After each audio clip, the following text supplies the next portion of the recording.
네, 오늘 시장의 이슈들 점검 빠르게 해드리도록 하겠습니다. 오늘장 랭킹5 지금부터 시작하시죠. 레모리서치 김민수 대표와 오늘 함께 하겠습니다. 대표님 어서 오십시오. 안녕하십니까. 안녕하세요.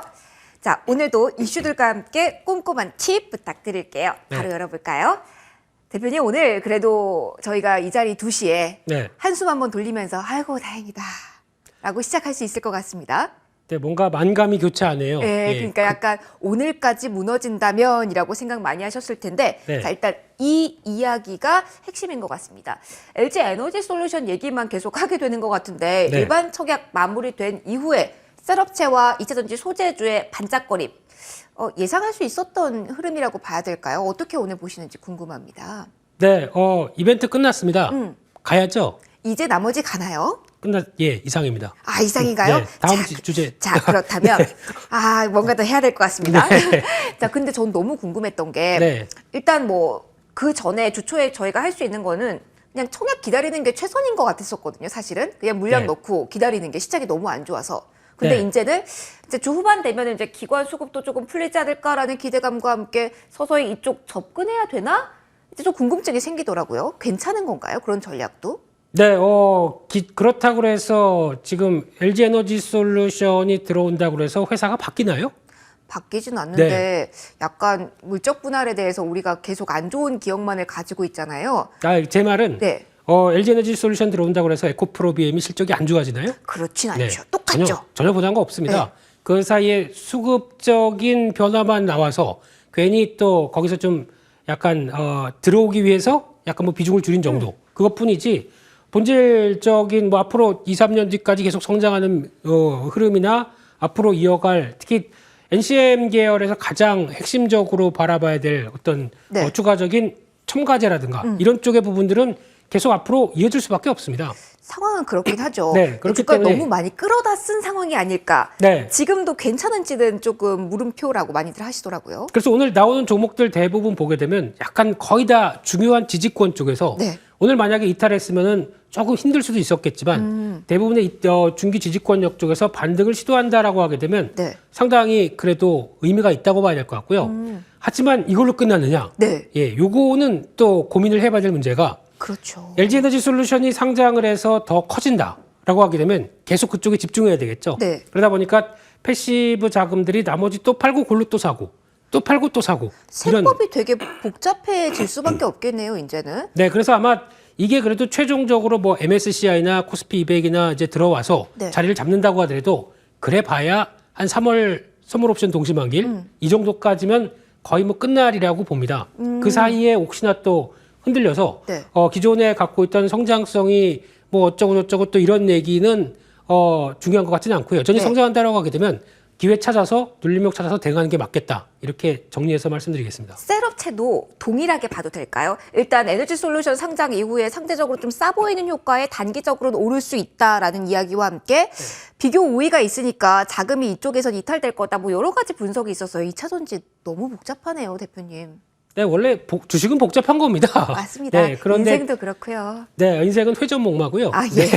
근데 여기서 이제 중요하게 봐야 될 부분들이 이제 LG 에너지 솔루션이 상장하면서 그 전에 대안으로 봤던 LG화학 같은 경우는 그 전에 오히려 반등 들어오면은 일단 팔고 봐야 되지 않을까. LG 에너지 솔루션에 집중하는 게 맞다고 봐야 될 것 같고요. 그 전에. 그 이후에 또 LG 에너지 솔루션이 강하다라고 하게 되면 그를 보고 아니 우리도 배터리 하는 회사인데 라고 하는 회사들이 또 힘을 낼 수가 있겠죠. 그렇죠. 그런 쪽에 상대적인 비교 쪽으로 보시되 지금은 그래서 열어봐야 되겠죠, 뚜껑을. 아직 27일이면 조금 시간은 남았기 때문에 여러 전략, 여러 차 안에 세워놓고 저희가 저울질하면서 기다릴 수밖에 없겠네요. 그래서 오늘 관련 종목 중에서 대주전자재료가 제일 셉니다. 한 10% 이상 지금도 그런가요? 강하게 움직이다 보니까. 움직였어요, 오전에. 그런 쪽에서 변화를 봤을 때 물론 장비주 쪽도 관심은 높아지는 건 사실이지만 여전히 기존의 시각들 변한 게 없다라고 하게 되면 이쪽 섹터 계속 확인하는 게 맞다고 봐야 될 것 같고요. 그중에 중요한 자리에서 반등하고 있는 나노신소재 같은 경우도 챙겨보자 이렇게 말씀드리겠습니다. 일단 자리도 같이 보는 전략이 좋겠다라면서 2차전지 다각도로 분석해 주셨습니다. 자, 이어서 두 번째 거 열어보도록 할까요? 마이크로소프트의 공이 퉁 하고 나왔고, 그리고 정부 측에서 메타버스 대규모 투자하겠다라는 이야기가 나와서 그런지 게임 메타버스 일단 오늘 움직임 오후까지도 강하게 확인이 되고 있습니다. 대표님, 이제 다시 한번 좀 추세를 형성하는 흐름을 기대해도 되는지, 역시 반짝일지 지금 자리 좀 궁금합니다. 어떻게 진단하세요? 뭐 정부 정책이나 좋은 얘기 다 나왔는데 뜨뜨미지근했죠, 오전에는요. 그렇죠. 네, 그러다 갑자기 왜 이렇게 올라오죠? 수급 풀린 건가요? 네, 넘어갔나요, 제가? 예, 뭐 맞는 얘기 같고요. 그동안 그래서 또 이렇게 주가가 하락하게 되면 다 그렇습니다. 주가가 하락하게 되면 안 좋은 것 같고요. 주가가 하락하게 되면 메타버스 망하는 것 같고, 게임사 망하는 것 같고 그렇습니다. 맞아요, 맞아요. 근데 실질적으로 보게 되면 관련된 회사들 열심히 일하고 있고요. 펀더멘털 훼손된 건 그 사이에 없었던 거죠, 대표님? 전혀 없었습니다. 저희 시각만 바뀌었을 뿐이고, 거기다가 성장주 안 된다 그러다 보니까 계속 매도했던 것 뿐이고, 네. 바뀐 건 전혀 없는데 주가만 바뀌어 있었다라고 하게 되면 여전히 반발하는 흐름들 나오겠죠. 네. 근데 여기서 제일 중요한 거는 그래도 주가라는 속성을 봤을 때 지금 어떤 판단의 기준이 될 만한 부분들이 있어야 되는데, 그게 맨 처음에 작년 하반기부터 나왔던 가장 또 폭발적으로 국내 시장의 종목들이 움직였던 거는 미국 시장의 관련주들도 같이 움직였기 때문에. 그럼 로블록스를 결국 봐야 된다라는 말씀이실까요? 네, 그리고 뭐 로블록스부터 뭐 유니티 또 엔비디아 이런 종목들 관련된 종목들이 지금 또 최근에 많이 밀렸죠. 네. 거의 뭐 반토막 날 정도로 밀려다 보니까 여기서 안정권 들어오고 턴하는 거 확인되게 되면 그때부터는 국내 기업들 준비 잘하고 있는데 주가만 밀렸네 이런 생각이 들다 보니까 같이 움직임이 나오겠죠. 아하. 그래서 요거 하나 더 확인하시되 네. 여전히 관련된 쪽에서 성과, 특히 지금부터는 어떤 누가 좀 더 주도적으로 그 지금까지 세웠던 계획을 잘 이행하가느냐, 여기 가장 중요한 단서 같습니다. 그러면은 미국 주식시장의 추이와 함께 봐야 네. 될 것 같은데, 네. 게임 메타버스와 함께 오늘 콘텐츠 쪽도 반등이 나오고는 있거든요. 네. 뭐 넷플릭스 이슈가 있어서 여기에 대한 기대감도 살짝 몰리는 것 같은데, 역시 비슷하게 봐도 될런지요? 네, 컨텐츠 엔터 다 비슷한 섹터 네. 동향으로 보셔야 될 것 같고요. 그만큼 소외받았는데 억울했다. 막 울분에 차면서 지금 다 올라오기 시작을 하는 쪽이죠. 네. 네, 그런 쪽으로 봤을 때 가장 먼저는 다음 주에 개봉될 이제 우리 학교는 제가 드라마에 좀 약해요. 그러시군요. 네, 드라마에 좀 약해가지고. 근데 신작이 다음 주에 나온다는 거죠. 네, 인생이 드라마시니까. 인생이 바빠요. 인생이 바빠요. 머니투데이 방송만 봐가지고요. 그러시군요. 예, 좋은 방송이네요. 네, 예. 좋은 방송인데 신작 모멘텀 가질 수 있는 종목이 나오면서 콘텐츠가 다시 한번 주목받을 가능성을 보시는 걸까요? 그렇죠. 그래서 그 직접적인 관련주는 J 콘텐츠이고 네. 그러다 보니까 오늘 이렇게 빠르게 움직이는 변화라고 봐야 될 것 같고요. 그래도 지금 넷플릭스와 디즈니 플러스를 다 아우르는 회사가 있죠. NEW 뉴. 네. 뉴는 아직까지도 저평가라고 보시나요? 네, 대표님? 여전히 할 일이 많다고 생각 들어서 관심 있게 보셨으면 좋겠습니다. 네, 알겠습니다. 뉴에 대한 관심 가져보자라는 조언까지 주셨고요. 다음 이슈 보도록 하겠습니다. 방산주 보도록 할 텐데요. 네. 방산주가 사실은 이전에는 뭐 정말 테마였었습니다. 근데 연초에 상당히 견조하게 움직이는 게 수출 모멘텀을 안고 움직였다 보니까 이제는 조금 더 실적 중심으로, 그리고 실체가 있는 종목으로 저희가 투자해도 되는 거 아닌지라는 기대감이 생긴 쪽이 방산이거든요. 네. 자, 오늘장 조금 변동성이 있긴 하지만 최근의 흐름 어떻게 보시고 계신지 궁금하네요. 결론적으로 말씀드리면 최근에 가장 강했던 섹터죠. 맞습니다. 네. 연초에 좋았습니다. 네, 시장 반등하면 밀립니다. 아하. 그럴 수밖에 없는 운명이고요. 그런 쪽으로 봤을 때 지금 여기서 더 갈 것 같아서 따라간다는 건 반대고요. 안 된다? 네. 어차피 추세 흐름들은 지난 LIG 넥스원과 한화 디펜스가 만들었던 이 수출 모멘텀이 확실히 되다 보니까 이제 방산주도 저희가 알기로는 국내 내수용 지정학적 리스크 북한 관련된 쪽만 계속 움직이는데 네. 확장될 수 있구나라고 이제 시각이 바뀌는 과정들이죠. 네. 그러다 보니까 약간 아이러니한 게 네. 수출 계약이 나오는 날 그 네. 부분에 있어서 북한이 도발을 하는 이 패턴이 계속 나오더라고요. 네. 수출 계약 나오고 도발 나오고 하니까 두 번 탄력받는 흐름이 나와서 네. 약간 이게 헷갈리더라고요. 어떻게 판단을 투자를 하고 진입을 해야 되는지. 네, 계약 나오는 날 관련주는 주가가 쭉 밀렸죠. 네, 이틀째 쭉 밀려 보니까 또 진짜 시장의 가장 큰 더러운 친구 선반영 이 친구. 맞아요. 네. 선반영 아쉬운 단어입니다. 네, 그래서 그렇다고 하더라도 그래서 실적 어디 가나요? 안 갑니다. 안 갑니다. 네, 또 어떤 흐름 보게 되면은 계속 접근하는 건 맞다고 보여지는데 네. 그런 쪽으로 봤을 때 여전히 방산 쪽으로만 또 한정되는 게 아니라 우주항공 쪽까지 확장될 수가 있죠. 그렇기 때문에 이런 부분들까지 확인된다라고 되면 대표적으로는 한국항공우주. 네. 특히 이 회사는 최근에 일봉만 보게 되면 와 많이 올랐다 싶은데 월봉 보십시오. 이제 요만큼 올라왔습니다. 과거에 많이 빠졌던 거죠. 맞습니다. 네. 지난해에도 모멘텀을 거의 받지 못했어서 조금 아쉬운 주식 중에 하나기도 하죠. 네, 그래서 혹시나 이번에 시장은 반등하고 다시 좀 그동안 올랐다고 해서 차익 매물 나온다. 그러면 네. 그때는 관심을 갖되 지금은 좀 지켜보자. 라는 쪽에서 마찬가지로 볼 수 있는 한화 에어로스페이스도 같은 맥락에서 보셨으면 좋겠습니다. 방산 이쪽 키워드만 보지 말고 우주 항공까지 좀 넓게 보고 접근해 보자라는 이야기까지 좀 정리를 해드리도록 하겠고요. 네 번째로 넘어가도록 하겠습니다. 그래도 잘 버텨주고는 있는데 외국인 쪽에서 대형 IT주를 지금 팔고 있습니다. 네. 코스피 쪽에서 탄력이 상대적으로 약한 이유도 여기에서 많이 찾고 계신 것 같은데 왜 이렇게 대형 IT주 오늘 외국인의 외면 나오는 건지 궁금합니다.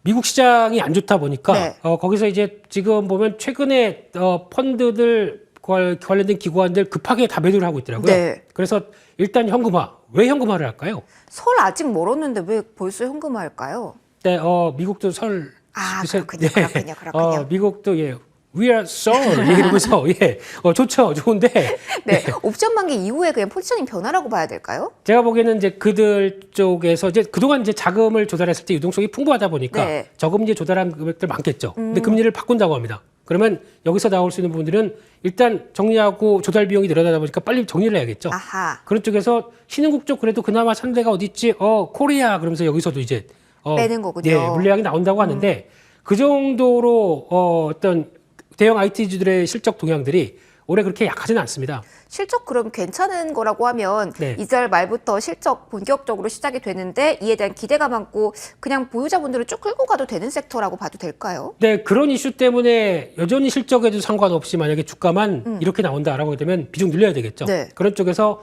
또 하나 가장 중요한 키워드가 저희가 IT 쪽은 단순하게 전자기기, 스마트폰 이런 쪽만 생각했는데 네. 확장되죠. 그냥 전기차도 IT입니다. 그러면은 네. 전장 산업이라는 키워드를 이제 잡고 가야지 수익률이 꼽힐 수 있는 거라고 보시는 거군요. 그렇죠. 거기다가 물론 애플이 연기한다고는 했지만 네. 실체를 모릅니다. 애플이 확인은 된 것도 아니고. 애플은 왜 다 비밀일까요, 대표님? 그래야 좀 뭔가 있어 보이지 않습니까, 사람이. 저도 입을 닫을까요? 아닙니다. 네. 꽁꽁 저희는 싸매고 하겠습니다. 네, 그런 그래. 의미에서 기대감만을 안고 있는 구간에서도 계속 긍정적으로 봐도 된다. 네, 그래서 아마 또 최근에 부각받다가 잠시 주춤한 LG전자 같은 경우도 중요한 변화 계속 기대할 수 있다고 생각되고 있고요. 네. 특히 이제 전장화로 계속 성과를 낸다. MC넥스 같은 종목이죠. 이런 종목도 꾸준히 보시면서 카메라도 그냥 셀카 찍는 거 아니다. 네. 이제는 자동차도 여러 가지 용도가 많이 쓰인다라는 맞아요. 쪽에서 관심 있게 보셔야 될 것 같습니다. 자율주행 역시 핫한 테마니까 이쪽까지 골고루 보시는 걸 추천드려 보겠습니다. 네. 자, 마지막으로 보도록 하겠습니다. 원자재 관련주에 대한 투자 조언을 좀 받고 싶습니다. 일단 원자재 변동성이 너무 커져서 위험하긴 한데 오늘 비철금속 전반적으로 강한 흐름 나오면서 또 시세가 나오고 있거든요. 이런 상황이다 보니까 원자재 쪽을 안 볼 수가 없어요. 어떻게 접근하는 게 그래도 수익률 측면에서 좋은 선택이 될까요? 네, 유가가 상승한다고 그래서 한국석유, 흥구석유 사지 마시고요. 네. 예, 그거와는 전혀 다른 문제고. 네. 유가가 움직이면서 나오는 인플레이션 압력들이 커지다 보니까 이어지는 여러 가지 변화를 가장 핵심을 유가로 먼저 보셔야 될 것 같고요. 네. 그러다 보니까 유가도 오르는데 원자재 가격도 뛰어야지 이런 변화가 나오는데 네. 유가가 움직이는 배경에는 지금 약간 수요와 공급 외에 지정학적 리스크가 좀 가세돼 있죠. 정치적 문제가 끼면은 그렇죠. 어려워져요. 네, 이거는 어떻게 될지 모르다 보니까 조금 복잡한데 네. 그러다 보니까 80달러대 넘기기가 좀 왔다 갔다 하다가 이 지정학적 리스크 나오면서 특히 러시아 10만 대군 네. 우크라이나 앞에 딱 있다라는 얘기와 함께 또 계속 사우디아라비아나 네, 아랍에미리트 계속 얘기가 나오다 보니까 이런 쪽의 변화가 좀 가세됐다라고 보여지고 있는데 여기서는 일단 좀 추가적인 변동성은 있겠지만 네. 아마 움직이게 되면은 유가의 동향들과 함께 확인하는 게 제일 중요하겠다는 쪽에서 근데 만약에 여기서 가파르게 오르면 수요도 떨어질 수밖에 없습니다. 그런 쪽의 흐름을 봤을 때 일단은 계속 시도를 하되 네. 그렇게 강한 탄력으로 가기는 좀 지정학적 리스크만 좀 변화가 되면 또 바뀔 수 있지 않나라는 쪽에서 너무 이쪽만 몰아가는 거는 좀 그런 것 같습니다. 위험한 투자가 될 수 있으니 네. 그러면 상대적으로 한 달이 건넜다가 가는 투자 아이디어를 잡아보는 원자재 섹터는 어떨까요? 그래서 그 관련돼서 그래도 지금도 여전히 저평가인데 네. 또 유가에 대한 변화와 함께 원자재 가격들이 움직임이 나온다라고 하게 되면 그나마 제일 볼 수 있는 게 대표적으로 지금 나오는 게 풍산이죠. 네. 아하. 풍산 같은 경우도 풍산도 사업 보고서를 보다 보니까 의외로 수출 비중이 상당히 크더라고요. 아, 그렇습니까? 대표적으로 많이 만드는 게 탄약이죠. 네. 아하. 탄약인데 저희가 보통 알고 있는 뭐 소구경탄 군대 용어입니다. 아, 예. 저는 군필이 아니라서. 네, 예. 그런데 스포츠 탄약이라고 있더라고요. 아, 그걸 생산하는 회사가 풍산인가요? 거의 유일무이하다고 얘기를 하는 것 같은데 아, 네. 보통 저희가 이렇게 뭐 날아가면 빵 쏘고 하는 올림픽 경기 있죠. 네네네. 네, 거기 나오는 이런 탄들 아, 이런 것도 그렇군요. 꽤 의미 있는 매출이더라고요. 그래서 이런 쪽을 봤었을 때 풍산도 저평가다 보니까 네. 관심을 가지시되 또 SGC 에너지 같은 경우도 유가가 올라가게 되면 이 발전소가 파는 이 S&P라고 하는 개통한계 가격도 올라갈 수밖에 없다라는 쪽에서 이쪽도 유가 상승의 수혜다라고 바라보고 있습니다. 일단 좀 넓게 보고 좁게 보는 시각보다는 좀 넓게 보고 원자재 섹터에 대한 투자 아이디어는 잡아보자라는 조언까지 주셨습니다. 오늘 5가지 봤습니다. 원픽 들어볼 시간이네요, 대표님. 예, 제일 마지막에 얘기한 거. 그럼요. 네. 마지막 종목이라면 그 S로 시작하는 그 종목 맞나요? 네, 그 종목입니다. 그래서 SGC 에너지를 보시는데 네. 올해 실적 변화가 상당히 커질 것 같습니다. 작년부터 덩치가 커졌기 때문에 네. 실적 변화 대비 그렇게 비싸지가 않습니다. 그래서 이쪽 그래도 지금 가격 쫓아가는 것보다는 약간 눌림목 들어오게 되면 접근 가능하다는 관점 쪽에서 네. 목표가 6만 원대, 손절가는 4만 6천 원대로 말씀드리겠습니다. 그럼 5만 원 선 살짝 눌렸을 때 밑에 네. 부분에서 매수해보자라는 이야기 주셨습니다. 지금까지 레몬리서치 김민수 대표와 이 시간 함께 하셨습니다. 오늘도 소중한 말씀 고맙습니다. 감사합니다.